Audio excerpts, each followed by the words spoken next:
My name is Piper, and I will be your host for the day. That's corny as fuck.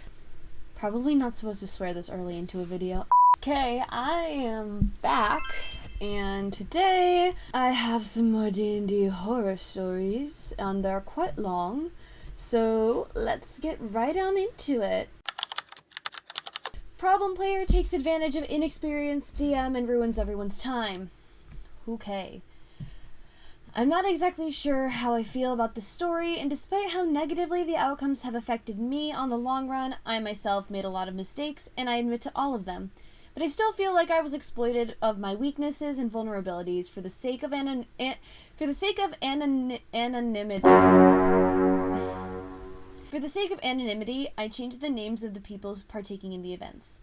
Emily will be the problematic player in question, DM, the experienced guy running their first campaign, who also happens to be me, Bob, a friend of mine, the guy that introduced me to TTRPG, James, Emily's friend, Robin is Emily's friend, and Xavier, a friend of mine. The story starts as simple as it is, encouraged by my first 3 games as a player, and previous attempts at DMing in a completely homebrew campaign. I finally decided to revive the setting we used to play with my old players, but now with the brand new rules of the 5th edition of D&D. Most things went well until we made it to scheduling an activity, at which point I had to look for new players to fill the gap in our party. After a bit of looking, we managed to find new players, and we could not only start the campaign, but play together for almost an entire year on a monthly basis. Sadly, personal conflict and personal life events made most of the OG cast drop out one by one. But each time someone unfortunately had to leave, we could find someone else who was interested in the activity, but eventually only Bob remained as part of the OG team. Times became rough at storytelling as I had to introduce both the new players to the world and keep Bob interested with plot elements without much repetition. These were the times when Emily joined us alongside their friends James and Robin. Things went quite well, actually. Everyone had fun playing their characters, we could progress with the story, I was able to show how the cultural and political positions of the kingdom they were living in was, and introduce the BBEG, who was operating from the shadows. I got positive feedback from the players, and soon we were approaching the second arc, where I wouldn't have to juggle with the plot to balance the fun for everyone, OG and new players. I got a little bold of the good times, and I invited my friend Xavier. Handling 5 players as a rookie didn't work too well, and honestly, his character was actively dodging every plot hook I gave him. Although I do admit at the time, I often fell into the mistake of railroading, and nobody complained about it until that point. But we managed to overcome the situation. The thing is, Xavier and Emily had a personal beef strongly tied to that, which resulted in Xavier leaving the party. I admit I did make the mistake of taking Emily's side, and that left us with an unresolved conflict for a longer period of time even after this. But Xavier and I talked it out and let it go eventually. This was the moment where the turns have tabled. Our most problematic era has started in the campaign's history, which includes the events that made this tale become the horror story in the first place. Emily went rogue, not literally. With the new arc of the story, Emily's behavior had completely changed, and step by step they became a nuisance not only to other players, but to the plot and my personal health as well. The second arc of our story was about a war in between 2 kingdoms. Emily had decided to make a new character since their last one's personal storyline had ended in the previous arc, and this character happened to be an enemy spy in the party, which wouldn't have been a problem in itself. We managed to do this properly, minor sabotages, information leakings to the BBEG, etc. It wasn't perfect, but it worked, and could be spotted, intervened, prevented with simple skill checks by the other players. I often even hinted to the other players that something was off. The thing is, Emily asked for private missions, which was an option I gave to every player if they wanted to bond with NPCs between sessions, and they not only abused it, but straight up tried to do plot-changing things. I refused the first dozen times, but with constant everyday nudging, guilt-tripping, and some emotional blackmailing, I eventually agreed. The other thing is, at the time, I was kind of too focused on pleasing everyone's needs because I wanted to make it sure that they had fun at my table, so I didn't really think much about it. I thought, I'll find a way to patch up plot holes left from it eventually, which I kind of could, until one point where I made a huge mistake because their character started trying to romance the BBEG. And I came up with a plan, a minor plot of betrayal and all, which was supposed to lead to their character to realize that the BBEG was indeed irredeemable. But this only led to the BBEG developing a human side to them, which they should not have, and then I couldn't play it out like how originally they were intended to be. This was only one of the minor problems where I had lost control of their actions. The thing is, Emily became arrogant and condescending not only to the characters but to the other party members, both recent and present. The worst is they started talking trash behind the other's back without them even knowing about it. They constantly spat bullshit about them, going full trash talk about other players, especially Xavier and Bob. Usually venting to me, I told them to stop numerous times, but my words were ignored. So, to avoid the drama, I kind of just sat through it and kept this detail to myself. I really didn't want the party to fall apart again, since I worked hard to keep the game together, even if its fall was inevitable either way. Eventually, the side missions grew worse, and once we have reached a point in the main plot where they couldn't milk more interactions out of the NPCs, Emily started demanding a whole campaign just for themselves. I refused, but they immediately started throwing a tantrum, doing the usual guilt-tripping towards me. It didn't matter if I had to wake up at 3 a.m. the next day or if I was dead tired. They needed attention, and they didn't stop with the bullshit until they got it. This not only sucked the joy out of DMing for me, but eventually started to take a toll on my health, especially because I'm epileptic and the lack of sleep can trigger my condition. I paused the campaign for a while I recovered and figured out how to end this once and for all. Well, of course, Emily's behavior started to escalate even more. Now talking down on players mid-game, being passive-aggressive 24/7 and actively sabotaging everything the others tried to do, which made Bob lose all faith in the party. Bob was already kind of disenchanted due to the party members changing over time, making it close to impossible to play together. This was the moment when I finally gave up and ended the campaign at a cliffhanger. Bonus point to Robin, who said that they weren't willing to play more than 4 hours once in a month. They were almost always 30 minutes late.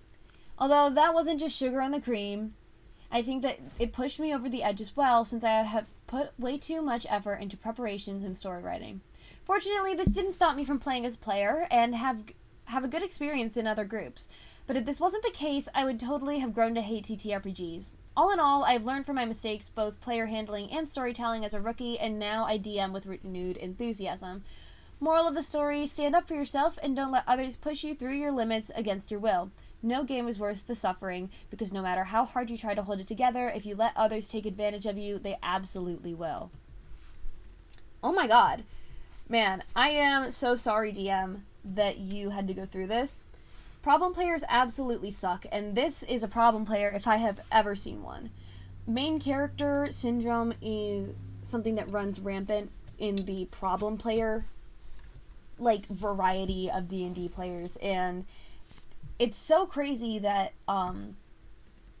one, they never listened to you, and the whole demanding of an entire campaign for themselves is absolutely insane. It is so clear how much work and care you put into this campaign, and the story and the world, and I commend that because that's really hard, and when people aren't respecting it, that hurts a lot. It's really one of the worst feelings ever, especially if people are dodging plot hooks, abusing other players in character and out of character, and just kind of demanding attention for themselves. And the guilt tripping is ridiculous, and I'm so sorry that it affected your physical health. They were constantly asking you for attention, regardless of the hour of the day, and it was starting to affect your sleep. Obviously, lack of sleep can trigger epilepsy and epileptic episodes, and I'm really sorry that sucked so bad you had to put everything on hold, because that was something that started becoming dangerous for you. I mean, I'm really glad that you did put everything on hold and you prioritized yourself. That is absolutely 100% important. That should always be your first priority, is to prioritize your health. But it just sucks that it got that far that you had to do it, right? And I'm really glad you learned things from this, because the new DM, people pleasing, making sure everyone's needs and wants are met, I understand why that's something that kind of gets in the way of you standing up to your players. But especially, I've only DM'd I don't even think 10 full sessions yet, which is crazy, right? Because I'm running this D&D channel stuff, right? But, so my advice, obviously you've learned this, but my advice to other people watching is that standing up to your players isn't something you should be afraid of, because over time, if that player's behavior continues, it's going to cause the environment to be way more toxic than if you had just confronted them first, right? I think that it's best to confront a player, but give them the benefit of the doubt at first of just I don't know if you know how your behavior is affecting things, and kind of send them into probation/observation in the next session now that they have been informed of that, and whether or not they actually make any conscious choice to change. And obviously, while you did start bringing it up to them and they didn't change, and so eventually everything fell apart. In cases like those, for people who are dealing with that, stop it before it's too late and it tears down your entire party, right? Pull that player aside, ask the other players if they're having specific issues. Be subtle if you're going to involve your other players. But if you are concerned about a player's behavior affecting others, not just you, but if you're observing certain actions at the table, certain ways they treat specific people, reach out to those people and be like, hey, I've noticed some behaviors from X, and I personally wonder if they are negatively affecting you. I think they're a little weird, and it's making me a bit uncomfortable, but if you're fine with it, then you're fine with it. I just need to know so I can continue moving through it. And depending on what they say, you can handle it as seen fit. And sometimes everyone is uncomfortable with it, and sometimes people are comfortable with it, and you're the only one experiencing issues. And even if you are the only one experiencing issues, you still have to handle it as you see fit. And I think that involves talking to your problem player and discussing their behavior, because I think in Emily's case, they absolutely knew what they were doing. But I think not in every case. Sometimes they don't realize that their behavior is a certain way, or sometimes they lose the balance between player and character. So if they're playing a really nasty type of character, then I can see where that line would blur for them. My first instinct is to always give someone a carefully observed second chance, as long as they've been informed specifically of their behaviors, right? And if that doesn't work out after a session or two, ultimatum time, right? Leave, right?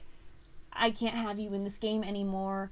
And hopefully your other players will understand that you are putting your health forward, right? Both your physical health and clearly your mental health. This obviously probably took a toll on you mentally as well. So I'm really glad you got out of that. And to anyone who is also struggling with that kind of problem player, or problem players in any capacity, communication is going to be your saving grace, and handling it as soon as you possibly can before it starts to snowball into something that damages the party forever. Min-Max Monk thinks he's the main character. Disclaimer, I've changed details and used a throwaway account in an attempt to stay anonymous. I get it. TLDR, we found out our monk was a min-maxer with main character energy about 10 sessions in, after him constantly 1v1ing big boss encounters, killing off oh, man. Okay, I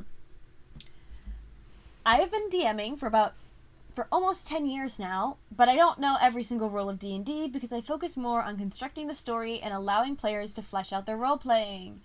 Hey, same. I have no idea what the rules of D&D are. I don't do prep. I just go with it.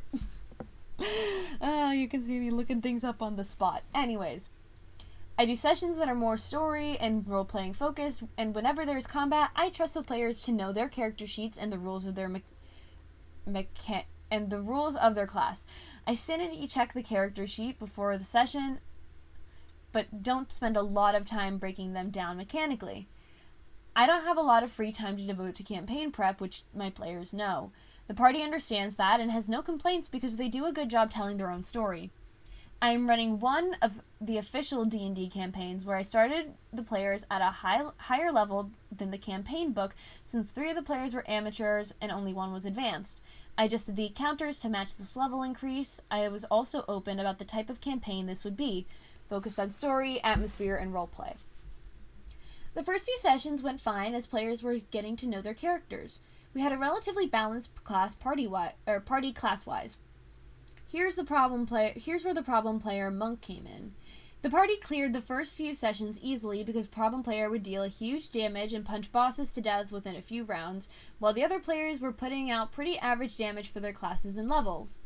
I brushed this off as normal, since the problem player was playing a monk that is known to be OP at lower levels. Then, the problem player started trying to buy a bunch of magic items to buff their build, strong-arming other players into letting them use party gold for magic items that I intentionally increased prices on. This included succeeding multiple charisma checks to get a magical item that cut a lot of the travel mechanics of the campaign completely. They even tried to recruit NPCs to work for them and start businesses to make passive income, going as far as negotiating a cut in a business's profits in exchange for favors that the rest of the party did not seem comfortable with. They would also message me outside sessions asking if they could have an NPC group working on their behalf in this region for passive income and doing investigations on their behalf. I said no to that for now, and that we can revisit that later in the campaign. Throughout the last few months of this campaign, I slowly caught on to their play style using the grappler feat, which synergized with the rest of their build to buff damage and attack bonus for the rest of their turn. They were essentially getting advantage in huge attack bonuses for their flurry of blows. I almost always failed the dex saves from the monster to prevent the grapple and had to watch my boss get beaten to death in a round or 2. The player would also roll very high on almost every skill check I asked them to do, like charisma for business negotiations, strength checks, dex, wisdom saves, etc. I started making encounters harder with more bosses and of higher levels to try to combat this problem player, but they were still taking them down all 1v1, while the rest of the party kept getting downed in one hit because they were regular characters. The climax of this issue for me was when the problem player at level 4 somehow 1v1'd a challenge rating 5 monster after being separated from the group and survived without a single scratch. I knew something was broken in the build. The other players were starting to suspect that they were also lying about how many key points they had left because they were definitely doing way too many actions that use those per short/long rest. Another player was angry when the problem player killed an NPC that was important to their backstory before they could finish talking to them, since it was obvious the other player had beef with the NPC. The other players seemed reluctant to join in on the problem player's plans to turn the party into some kind of conglomerate, rather than role-playing with the brutal, harsh conditions they were meant to survive. It all came to a head during a huge boss fight when the problem player snuck up on the boss, grappled them, and dragged the boss through a small area into the other players' spaces and made a successful strength check to toss the boss off a cliff. The other players started protesting and were messaging me privately that I can't let the problem player do this and to stand up for myself. I said, okay, you can't toss the boss off a cliff because you are ending your movement in the party member's space. The player said fine, and then decided to redo the turn into something more unhinged. They started sneaking up on the monster to do one hit of flurry of blows bonus action with no attack action before that, then grapple, free with grappler feat, then drag the monster towards the cliff, movement with grappler feat, then do second hit of flurry of blows, part of the same bonus action, then hit the monster with a magical non-monk weapon as a main attack action, all while dragging the monster into an area where the rest of the party could not attack it. This is when I put my foot down and said you cannot do all of that in one turn, and you can't separate your flurry of blows between other actions. The players started protesting and arguing about the rules. It was chaos at this point, with players privately messaging me while others were looking up the rules for how flurry of blows and grapple work. We all realized the monk had been grappling this whole time without making successful attack action, and they have been doing flurry of blows even if they missed the main attack action or took no attack action. After arguments about the interpretation of some ambiguous rules, we all decided at the table that they can only try to grapple and use a flurry of blows after a successful attack action, and that the 2 blows of the flurry have to be in quick succession. I finally ended the session because we spent a lot of time arguing about the rules. After the session, I looked over the monk character sheet with a friend who watches a lot of D&D and is more familiar with niche interactions. We realized then that this player, reminder at level 4, was a min-maxer with 20 plus 5 dex, 19 AC, although they lied and said it was 20 a few times during combat. Damage reduction reaction ranging between 10 to 25 hit points every round, with many feats and abilities that synergize to essentially make them almost a level 8 to 10 character in terms of damage output. The monk had also something that reset all the key points at the start of every initiative, so they had unlimited key points per long rest. This last point came up because the player never wanted to long rest even when the party was on their last legs. The problem player pushed the party to go into my boss combat, buffed to try and match problem player with no spell slots or hit points that would have resulted in a TPK or only the problem player being able to flee. Wow, okay. Okay. I decided that rather than buff the rest of the party, who were amateurs, and have them struggle to keep up with the additions to their character sheets, to not to mention increase the time I spend on this campaign tremendously, to nerf the monk character a bit to match the rest of the party and see how that went. Here are the most important ones. I told them that they couldn't use the ability that resets key points with initiative because the resources don't reset for other players that way, only during a short and long rest. I felt this change lined up their resource use with the rest of the party and could prevent further conflict around resting. I said that the number of things the monk can do in one turn has to meet situational realism, meaning someone can do that many things reasonably in 6 seconds. This would have helped to mitigate the boss being stuck up on, attacked, grappled, punched multiple times, dragged 30 feet through multiple party members, and thrown off a cliff all within 6 seconds. I said to please accurately report your AC because you said it was 20 a few times when it was 19. I checked with another player to make sure I didn't mishear the 20. I said they can no longer use a magic longsword with the monk martial features and to pick one or the other. I didn't hear from the monk player until the day before the next session, and I got an almost 2,000 word message from them riddled with tons of comments shitting on me and the other party members and then leaving the campaign good riddance. Here's a summary of their response. Bad DM. Problem player called me a bad DM multiple times and said none of the rules I cited were actually ambiguous, but they are. Problem player told me I should just make better encounters with harder bosses instead of nerfing them, with no regard to the fact that the party kept getting one shot with harder bosses and encounters. Problem player accused me of making the game DM versus players, which the other players did not agree with. On lying about the AC, they said I should have been tracking everyone's AC and stats rather than admitting to lying about it. The monk character. Problem player told me that they purposely chose a weaker subclass, as if that's supposed to make me feel guilty for nerfing their character, or make the other players feel better about them never getting to hit an enemy. Problem player said I should have just killed their character if I wanted to control how they play. Insulting other players, problem player gave me a detailed breakdown of what all my other players built their characters wrong, which I said they were novice players focusing more on role-playing than interesting characters. Problem player then offered to min-max all of the other players' characters for combat. Problem player said our multi-class player isn't optimized, even though that player took one level of cleric just so the party could have healing, knowing it meant they wouldn't have an optimized build. Problem player accused the other players of wasting spell slots when in reality they were always saving them to heal each other when they got one shot by my buffed monsters. The other players were down multiple times in the combat before problem player was pushing for a TPK. Problem player criticized a player that is using a class that was nerfed in the 2024 rules, harping on them for being hesitant to choose between attacking or healing. This player had repeatedly been one shot by my monsters and was understandably trying to avoid that again. Just some specific quotes paraphrased. Just because the other party members waste their spell slots, I am being penalized specifically for being a monk. He would pressure the healers into wasting their spell slots healing him so he can keep punching. The druid can't decide between casting or wild shaping and gets confused easily in combat encounters. The druid would have to exit wild shape to heal him. In conclusion, min-maxing is a valid playstyle if your party and DM agree to it beforehand and can plan for it, but it kills the fun for everyone if you're the only one doing it and trying to be the main character. Wow. Okay, I completely agree.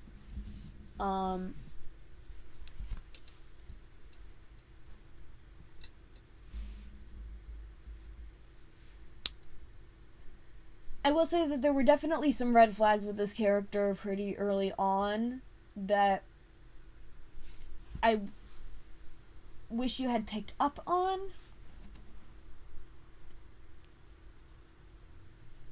But, I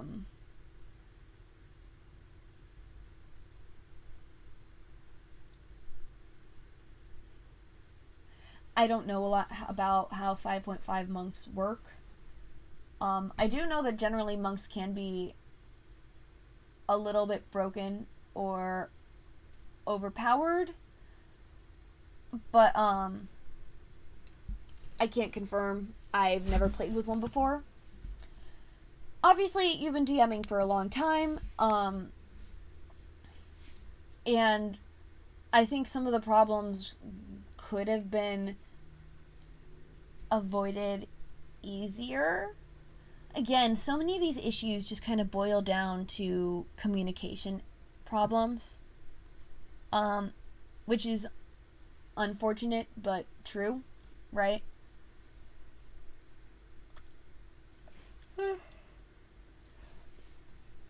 For example, your problem players strong-arming other characters into spending their party money that everyone had collectively. I think that's something you could have said no to, especially if you raised the prices of those magical items so this wouldn't happen. And continuously just trying to overskill combat encounters to deal with them while you were consistently like almost TPKing your party.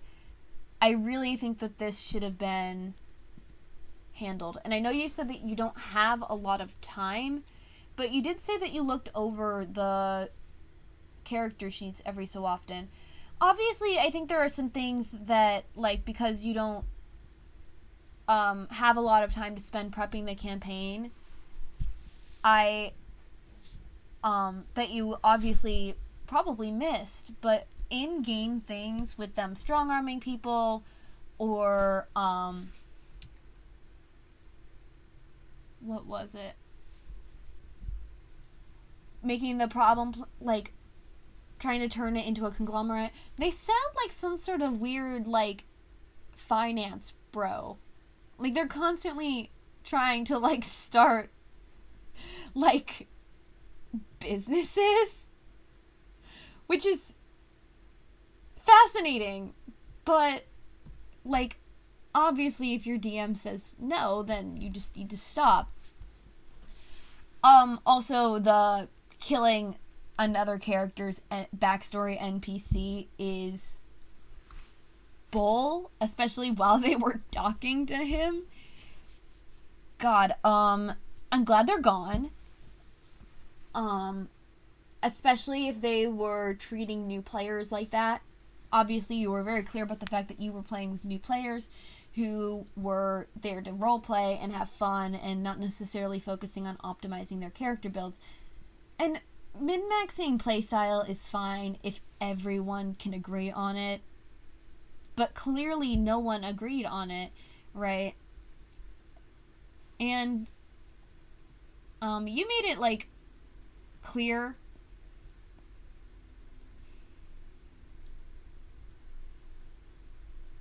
Yeah, you made it clear that this wasn't really something to, like, you weren't going to do a whole lot of combat, that this was focused more on story and role-playing. So, that's not necessarily something you need to min-max a character for anyways. If it's going to be not super combat-focused. I am just so, like, there were a lot of things that I think were huge red flags that could have been avoided. Like the NPC, like basically how they were handling things in game. And once you started getting messages from other people, I think, I know I said earlier to give people a second chance or the benefit of the doubt, but I don't think you could in this situation. Especially with people suspecting them of lying about things, and I think that maybe, I wonder if you ever tried having a conversation, sitting down with them and discussing this, instead of going in and changing their character sheet, like nerfing their character. Because I do think nerfing their character behind their back would justifiably upset something. But would it justifiably upset them, but you did it with good reason, because they were being impossible to play with, right? I don't know what to say to this, because I think obviously your problem player is obnoxious and horrible and difficult for how they treated you and everyone else and behaved within the campaign. And I don't want to blame you, because obviously this was really stressful, and this is something that would stress me out a lot too, but there were things that kind of came up that I wish you had expressed to them first, right? It sounds like a lot of this was things building up over time, and internal resentment and suspicion building up over time, right? That's how I'm seeing it, but other people will have other takes. I'm just wondering if this is you looking back on their actions and being like, these actions were kind of problematic in game, or you noticing them during the gameplay and kind of just overlooking them for the sake of the game.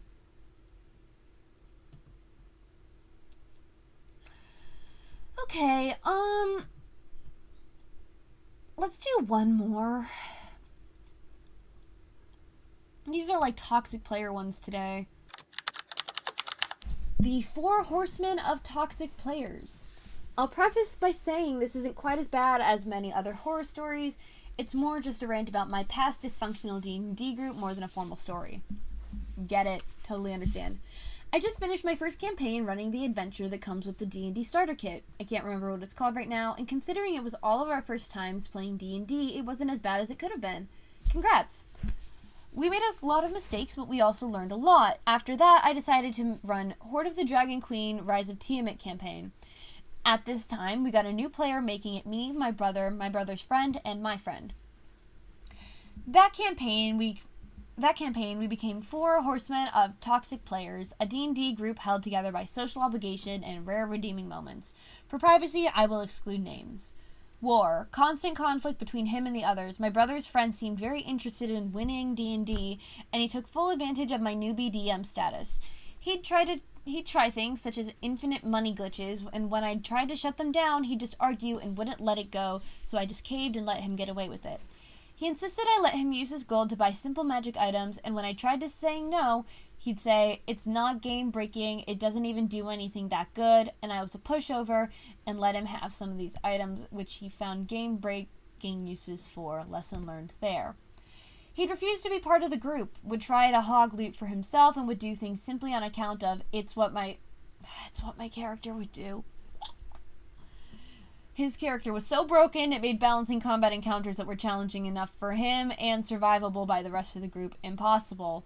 It felt like he was trying to win a war with me and the other players sometimes. Same as the vibes as the last person, very much min-maxy, game-breaking person. And again, this was in the past, so I'm really glad that you have realized that you were a pushover, I guess. That sounds really mean. I don't mean it like that. I guess, understanding, that you made a mistake there, or you could have done something different there. But you did stand up for yourself, and I think that's also very important. Later, when he did game-breaking uses, I hope you also said no. Immediate red flag. That's what my character would do. I hate that's what my character would do, because players know what their character would do, and if you have to say that to justify it, you're usually doing something that is toxic or abusive or rude or just unwelcome by other players or the DM, right? You're trying to justify something that maybe your character would do, but you're also trying to justify something that would, like, cause active damage to other people, right? I really, unless you have, like, a gold medal reason to say that, I don't want to hear it. Because if you're in roleplay situations, you're obviously doing what your character would do, but if you're saying, oh, but that's what my character would do, you're justifying that the fact that you know you're doing something that would upset other people.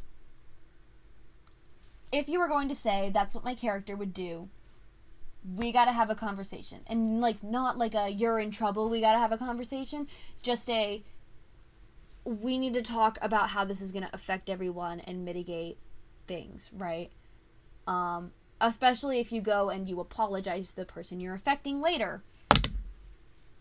But most people won't do that. Okay, so the second is pestilence. My friend who joined the group latest wasn't nearly as toxic as the war player, but he did infect the game in a real way. He sent me his character, who was a homebrew for a Japanese kids show he was hyper-fixated on. It didn't really fit the tone of the campaign, and his class was homebrew.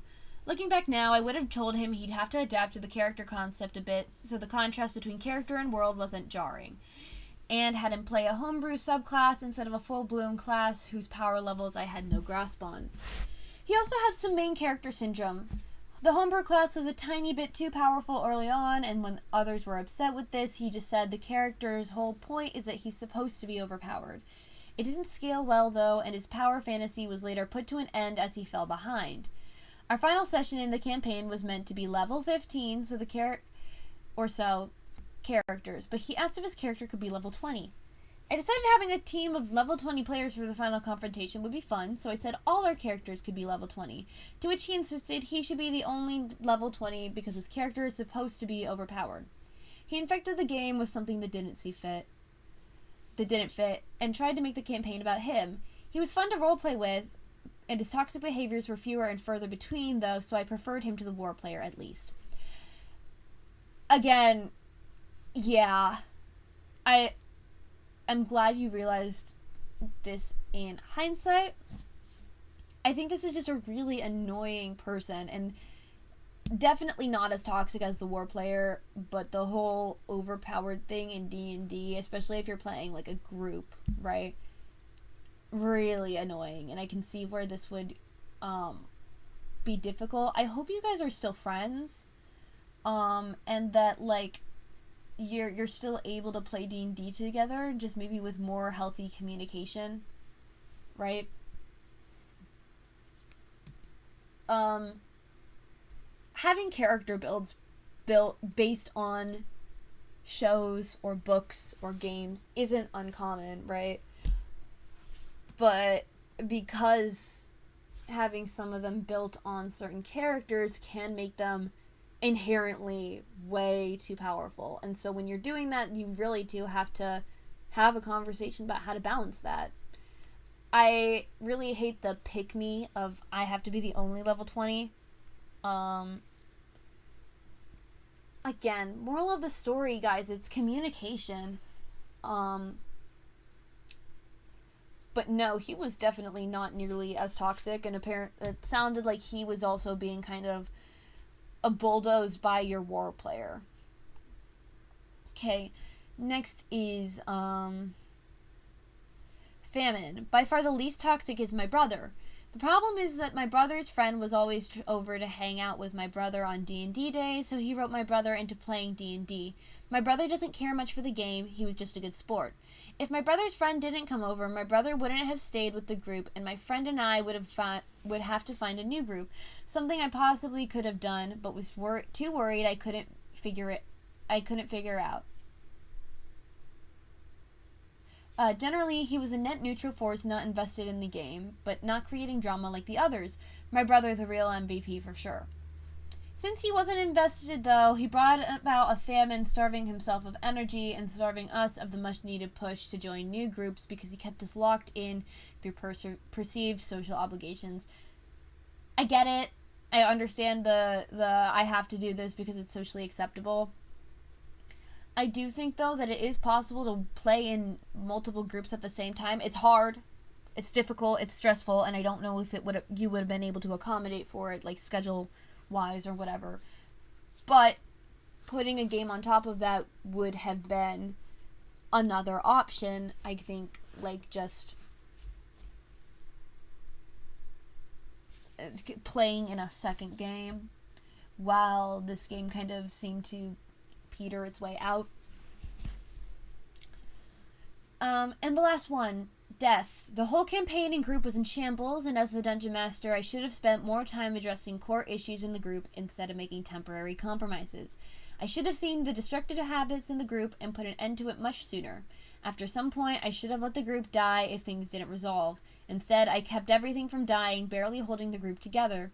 I think I was genuinely talented as a DM, so despite the dysfunctional group, I kept people entertained enough to come back.